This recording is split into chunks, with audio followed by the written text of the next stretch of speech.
Mesdames et messieurs, bonsoir et merci d'être au rendez-vous de cette session d'information sur Canal 3 Bénin.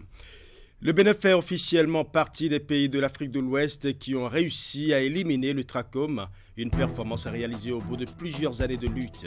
Et justement, pour célébrer cette prouesse, le ministère de la Santé était ce mardi avec ses partenaires techniques et financiers, en l'occurrence l'OMS, l'USAID et Sightsavers. Les détails de l'événement dans ce journal.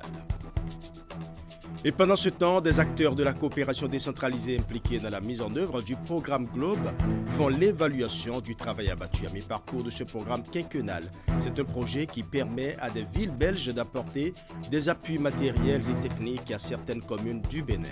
L'atelier bilan s'est déroulé le week-end écoulé à Grand Popo. Nous parlerons également du lancement officiel de la 10e édition des Jeux universitaires du Bénin. C'est la deuxième saison consécutive depuis la mise en place de la nouvelle formule ouverte à toutes les universités publiques et privées et qui prend en compte le sport féminin et masculin. Et c'est à l'actif de l'Office béninois des sports scolaires et universitaires. Voilà pour les titres. Mesdames et messieurs, merci d'avoir choisi Canal 3 Bénin pour vous informer. Le Bénin fait officiellement partie des pays ayant éliminé le trachome en Afrique de l'Ouest, une performance réalisée au bout de plusieurs années de lutte. Et pour célébrer cette prouesse, le ministère de la Santé s'est retrouvé ce mardi avec ses partenaires techniques et financiers, en l'occurrence l'OMS, l'USAID et Sightsavers. Les détails dans ce reportage signé Maryse Boko. C'est officiel, le trachome est entièrement éliminé au Bénin. Après 9 années de lutte, le ministère de la Santé et ses partenaires sont arrivés à bout de cette maladie tropicale. Le chemin a été long, les efforts suffisamment fournis et aujourd'hui c'est l'heure de célébrer cette prouesse. Le 13 avril 2023, l'Organisation mondiale de la santé a validé l'élimination du trachome en tant que problème de santé publique au Bénin. Cette importante décision fait de notre pays le 5e de la région africaine de l'OMS a franchi cette étape importante dans la lutte contre les maladies tropicales négligées à la suite du Ghana, de la Gambie, du Togo et du Malawi. Au plan mondial, le Bénin rejoint les 15 autres pays reconnus par l'OMS pour avoir éliminé la maladie. Le trachome est une sorte de conjonctivite transmissible provoquée par des infections répétées. Il peut conduire à la cécité. Au total, 777 cas de trichiasis trachomateux ont été pris en charge. Tout au long de ce processus, le volet nettoyage du visage et changement de l'environnement ont été accomplis en continu grâce aux activités de WASH dans les écoles et un plaidoyer dans les mairies des communes endémiques pour la réalisation des ouvrages d'eau, d'hygiène et d'assainissement. La célébration de l'élimination du trachome s'est déroulée en présence des représentants de l'OMS, l'USAID et Sightsavers, tous des partenaires qui ont accompagné le Bénin dans le combat. Cette célébration représente une lueur d'espoir pour la communauté mondiale du trachome et des maladies tropicales négligées. Elle montre que grâce à la collaboration, à la détermination, à un investissement soutenu, et en donnant la priorité à la santé et au bien-être des communautés, il est possible de relever de grands défis. Au niveau du Bénin, grâce aux efforts conjoints des autorités sanitaires, des partenaires techniques et financiers engagés dans cette lutte et de la population béninoise, nous célébrons aujourd'hui un grand succès, à savoir l'élimination du trachome au Bénin. Le Bénin, par ce résultat, aura contribué aux progrès significatifs réalisés dans la lutte contre le trachome au cours des dernières années. Aussi, le Bénin vient-il se hisser au rang des pays ayant éliminé 3 maladies tropicales négligées et parmi les 6 pays à avoir éliminé le trachome dans la région africaine de l'OMS. Au nom de l'USAID et du peuple américain et au nom de notre ambassadeur, je tiens à réitérer mes félicitations à l'ensemble du ministère de la Santé et je vous invite, mesdames et messieurs, à applaudir nos héros, vraiment héros pour cette réalisation exceptionnelle. La cérémonie a été agrémentée par une prestation artistique et la remise au ministre de la Santé des documents officiels qui attestent l'élimination du trachome au Bénin par la représentante résidente de l'OMS. Parlons à présent du programme d'adaptation des villes au changement climatique qui vient de boucler 3 ans d'exécution au Bénin. C'est le moment pour les acteurs et les partenaires de faire le bilan des réalisations du projet dans les communes bénéficiaires, à savoir Boikon, Komé, Cotonou et Semekpodji. Les travaux sont lancés en session ordinaire par le comité du projet à Cotonou ce mardi 13 juin. Assumons 15 secondes pour les détails. C'est la première session ordinaire au titre de l'année 2023 du comité de pilotage du programme d'adaptation des villes au changement climatique. 4 villes sont concernées par le programme, Boikon, Komé, Cotonou et Semekpodji. À la rencontre, les membres du comité ont abordé les questions essentielles. La première session ordinaire du COPIL au titre de l'année 2023, la 3e depuis le début de la mise en œuvre du projet, qui se tient ce jour, mardi 13 juin 2023, a pour but essentiel d'échanger avec les différents acteurs sur le niveau réel d'avancement du projet, afin d'explorer ensemble les bonnes perspectives qui s'offrent sur le projet au regard des défis qui restent à relever. Démarré en juin 2020, le projet est financé par l'Agence française de développement. Il a pour objectif global d'accroître la capacité d'adaptation au changement climatique des villes béninoises. Il vise aussi à renforcer les capacités de différents acteurs municipaux et centraux en charge du développement urbain durable. Restons dans la rubrique développement à la base avec l'Association nationale des communes du Bénin. Ici, nous parlerons du regain d'activité des commissions thématiques pour le compte de l'année 2023. Et c'est la commission de l'eau, de l'assainissement et des infrastructures qui a ouvert le bal la semaine dernière avec les sessions ordinaires. Au cœur des assises qui se sont déroulées à Grand Popo, les défis liés à l'accès à l'eau potable en milieu rural. Narcisse Alossin pour plus de précisions. Face aux nombreuses plaintes des populations suite aux difficultés d'accès à l'eau potable en milieu rural, l'Association nationale des communes du Bénin sonne la mobilisation des membres de sa commission thématique eau, assainissement et infrastructure. Autour de ces membres, des acteurs communaux pour discuter sur les défis du domaine. Il apparaît clairement que ces défis-là portent essentiellement sur l'accès des populations à l'eau potable, également la collaboration qui devrait exister entre les communes, les mairies et les fermiers régionaux que l'État béninois a recrutés pour prendre en charge ce secteur-là. Des fermiers recrutés par l'Agence nationale d'approvisionnement en eau potable en milieu rural. À la date d'aujourd'hui, 2 fermiers régionaux sont sous contrat depuis avril 2022 et pour les 10 prochaines années et exploitent et ont à maintenir fonctionnelles 610 adductions d'eau villageoise. Il s'agit là des résultats encourageants qui prouvent que notre pays est sur la bonne voie pour l'atteinte des ODD 6.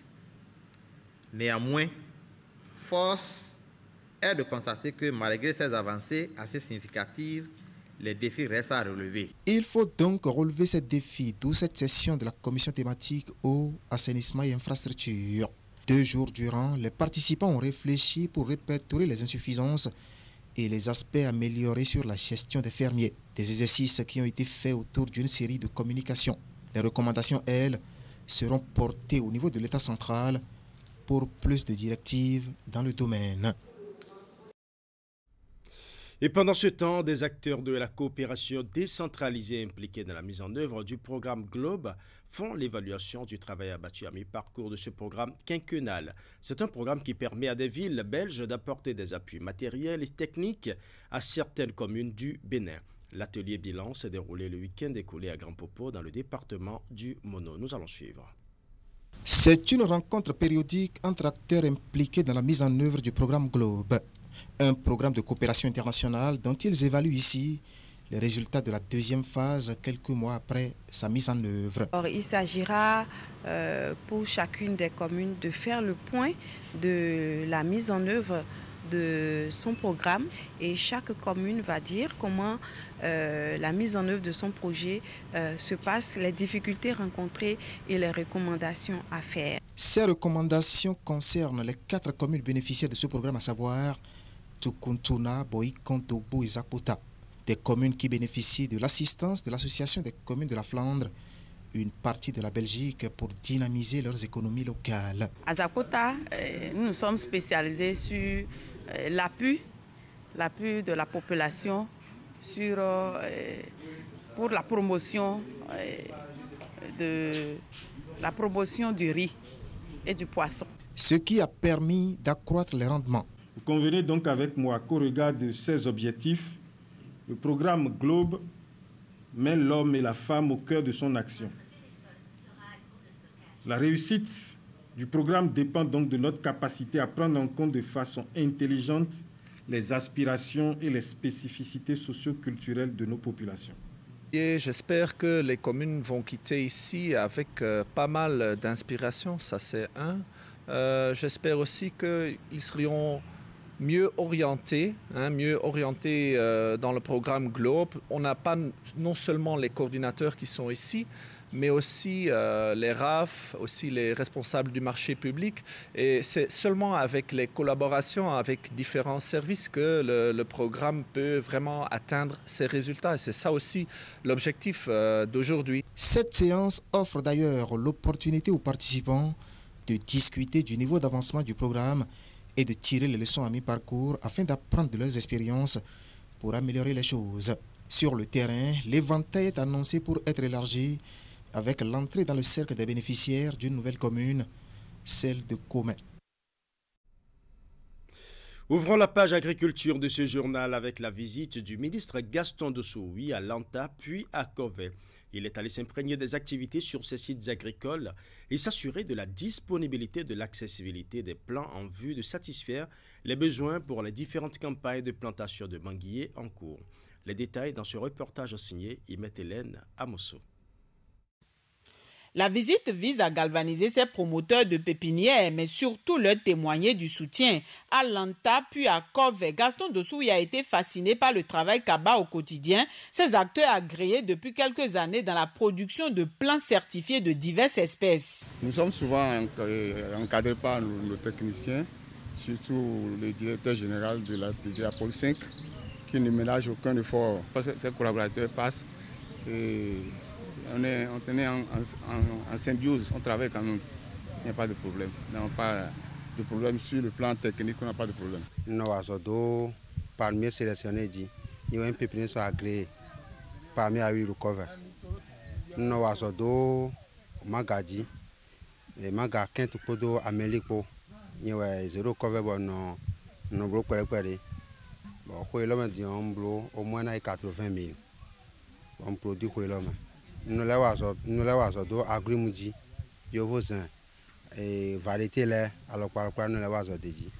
Et nous avons bon ATDA pour 5 ans, il va tomber. Bon, il y a un Avec une expérience de plusieurs dizaines d'années, ces pépiniéristes bénéficient de l'accompagnement du personnel d'encadrement de l'Agence territoriale pour le développement agricole ATDA Pôle 5 sur les différents sites. Le ministre, après le tour des installations, leur a prodigué des conseils. Gaston Dossoui a saisi l'occasion pour leur présenter les opportunités à eux offertes par le gouvernement. Au terme des échanges, l'autorité a salué la détermination des hôtes, mais aussi leur sens organisationnel. Imaginez en moyenne 400 francs par plan, si je compte tous les plans, ceux qui sont à 100 francs comme ceux qui sont à 700 ou 700, et qu'il peut faire près de 250 000 plans, alors c'est les hommes que nous pouvons garder comme des champions nationaux. Cette descente, outre l'aspect de prise de contact, a aussi permis au ministre de s'assurer de la disponibilité et l'accessibilité aux plans dans le cadre des différentes campagnes de plantation en cours. Il faut préciser que le lancement proprement dit de la 3e édition de la campagne de plantation des manguiers de variété Kent et Amélie pour le compte de la période 2023-2024 s'est déroulé à Plaroué dans le département du Koufou. C'est une initiative du gouvernement pour faire du Bénin un pays exportateur de mangue. Voici le compte rendu de l'événement. L'ambition nourrie par le gouvernement est de faire à terme du Bénin un pays exportateur de mangue. Depuis quelques années, alors, les initiatives se multiplient en vue de l'atteinte des objectifs. À la suite de la première et de la deuxième édition, la campagne de plantation de manguiers dans le pays vient encore d'être lancée. Les variétés privilégiées sont celles Kent et Amélie. Le top de l'opération a été donné à Aplaroué dans le département du Koufo. Nous, les bénéficiaires, avons tout effectué de grands efforts pour rendre disponibles les différents sites de vergers qui sont totalement prêts pour recevoir les plants greffiers de manguiers au cours de cette année 2023. La commune d'Aplaroué s'identifie, s'honore et se réjouit d'avoir non seulement à abriter à l'échelle nationale du Bénin une aussi grande importante cérémonie de lancement, mais aussi et surtout d'avoir à abriter le site d'accueil de ces plantations dans la zone ATDA 5. Grâce à l'accompagnement du personnel de l'Agence territoriale pour le développement agricole ATDA Pôle 5, 1200 hectares de nouvelles plantations de manguiers ont déjà été installés. Pour cette année, il est prévu l'acquisition des plants à coût subventionné à plus de 82%. Les producteurs n'auront qu'à payer 100 francs par plant pour l'installation de plusieurs centaines d'hectares de plantations. Je voudrais manifester notre reconnaissance pour le gouvernement. Parce que je me dis, vous avez compris que le Koufo est vraiment dans les fruitiers. Vous savez très bien que nous sommes déjà à 333 hectares dans le Koufo. Et nous voulons faire mieux, nous irons plus loin.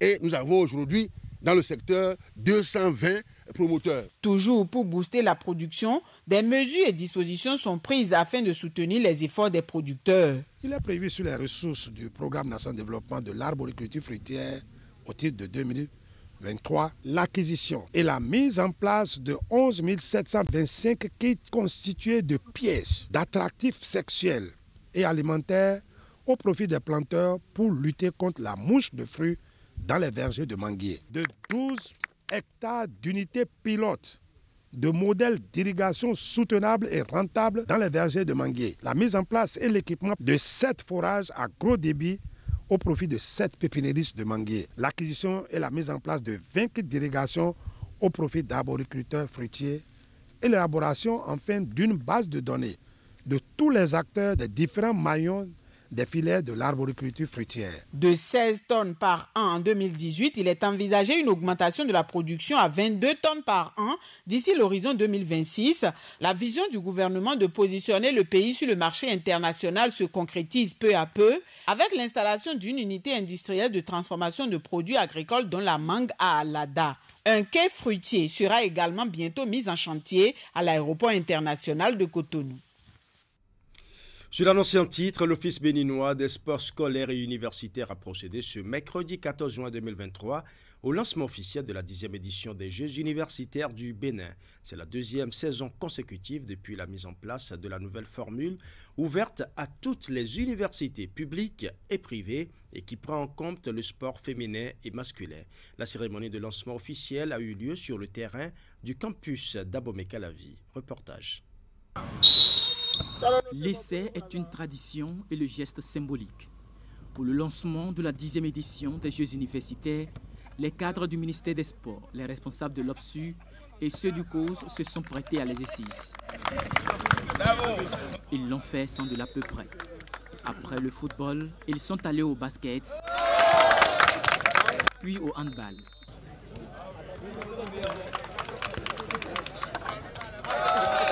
Ce que nous souhaitons, c'est que les talents s'expriment dans le fair play. Dans le fair play parce que dans la brutalité, on ne réussit pas grand-chose. Et donc nous avons conseillé aux athlètes de nous montrer ce dont ils sont capables, mais en gardant à l'esprit les règles du jeu. La compétition se déroule dans 5 zones prédéfinies. Elle regroupe les universités publiques et privées du Bénin dans 4 disciplines, le football, le handball, le basketball, l'athlétisme, aussi bien chez les hommes que chez les dames. La particularité de cette année, c'est qu'on a eu plus d'engouement que l'année dernière. L'année dernière, nous avons eu au total 58 universités. Mais cette année, nous nous retrouvons à 66 universités. Et nous été la clôture du dépôt des dossiers et les tirages, nous serons autour de 70 universités, voire 75 universités. Parce que d'autres universités sont venues après qu'on ait fait les tirages. C'est la preuve que le sport universitaire déchaîne les passions désormais au Bénin. C'est parti pour 2 semaines de compétition pour le compte de la phase zonale. Sur le plan organisationnel, toutes les dispositions sont prises pour la réussite de ces 10e Jeux universitaires du Bénin. Nous sommes convaincus davantage qu'à l'université, il y a des talents. Il y a des talents à l'université de sorte qu'on peut compter sur l'université aussi pour nourrir nos équipes nationales, pour nourrir nos clubs et pour que le Bénin de demain fasse des merveilles aussi bien à l'intérieur du pays qu'à l'extérieur du pays. Au coup d'envoi, l'équipe de la FAST a affronté celle de la FSA au football. L'IFRI et ENSA sont mises aux prises pour la première journée du basketball féminin et pour finir, la FLAC en découle avec l'EPAC au niveau du handball. Voilà, ce sera tout pour ce journal. Merci pour votre aimable attention. Bonne soirée chez vous.